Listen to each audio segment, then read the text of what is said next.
புத்தகம் வாசிப்பாளர்களுக்கு வந்து கண்டிப்பாக வந்து புத்தகம் சேர்ந்து கூட தான் இருக்கும். அவங்க வந்து அவங்க சொத்துன்னு சொன்னோம்னா இதுதான் சொத்து, அறிவு சொத்து. இப்போ ஹவுசிங் போட்டு கவர்மெண்ட் ஹவுஸ் பார்த்தீங்கன்னா ஒரே ஒரு ரூம் தான். ஒரு ரூம் ஒரு சின்னதாக இருக்கும், ஒரு ஹால் மாதிரி தான். இப்போ நம்ம ஹால்னு சொல்லிட்டு அதுதான் ரூம். அந்த ஒரு ரூமுக்குள்ளேயே அவ்வளோ புத்தகம் குட்டியாக இல்லை, அந்த அவ்வளோ புத்தகம் தான் எடுத்துகிட்டு போனேன் நான். அதை பார்த்துட்டு எங்கள் மனைவிக்கும் சரி எங்கள் மாமியாருக்கு செய்யாமல் ரொம்ப கோபம். என் மனைவி சண்டையை போட்டு போயிட்டு எங்கள் மாமியார் வீட்டுக்கு இவ்வளோ புத்தகம் எப்படி சேர்த்த அப்படின்னு சொல்லிட்டு. என்னுடைய தொழில் வந்து ஆரம்பத்துலேருந்து இந்த காயலாங்கடையில் தான் வேலை செஞ்சுட்டு இருந்தேன் நான்.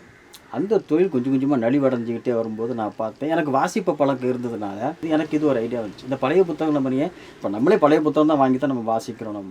இதையே நம்ம ஏன் அதை செய்யக்கூடாதுன்னு சொல்லிட்டு அந்த இதை விட்டு இதை அப்படியே மாறி இதில் வந்து இதை தொடர்ச்சியாக அப்படி செஞ்சுக்கிட்டே வரேன் நான். இப்போ எஸ்விஆர்லாம் சொல்லலாம், எஸ்வி ராஜதுரை அவரை வந்து பேட்டி காணும்போது அவர் கேட்குறாங்க, ஒரு கடந்த 5 வருடத்தில் உங்களுக்கு வந்து ஒரு தாக்கத்தை ஏற்படுத்தக்கூடிய நிகழ்வு என்னன்னு கேட்கும்போது, சென்னையில் இந்த காயலாங்கடையில் 8வது படித்த ஒரு நபர் பேர் யூசுஃப், அவர் இந்த புத்தகத்தை பற்றி கேட்கும்போது எனக்கு அவ்வளோ சந்தோஷமாக இருந்துச்சு. எனக்கு அந்த வாசிப்பு பழக்கம் இருந்ததுனால தான் இவங்க சொன்னோம்னா அது மிகப்படுத்தி சொல்கிற மாதிரி இருக்கும்.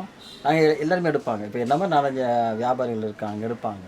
அவங்க எடுக்கிறது நான் எடுக்கிறதுக்கு வித்தியாசம் போடும்போது அந்த கடைக்காரர் கூட யோசிக்கிறாரு. நான் அந்த புத்தக கண்காட்சியில் போட்டேன் நான். எனக்கு புத்தகம் பார்த்தோம்னா அந்தளவுக்கு இருந்தது. எல்லாருமே சொன்னாங்க நல்ல நல்ல புத்தகம் வச்சுருக்கேன்.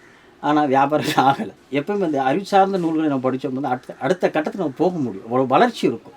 இல்லைன்னு சரி நம்ம ஒரு வட்டத்துக்குள்ளே தான் இருப்போம், அதை விட்டு வெளியே வர மாட்டோம்.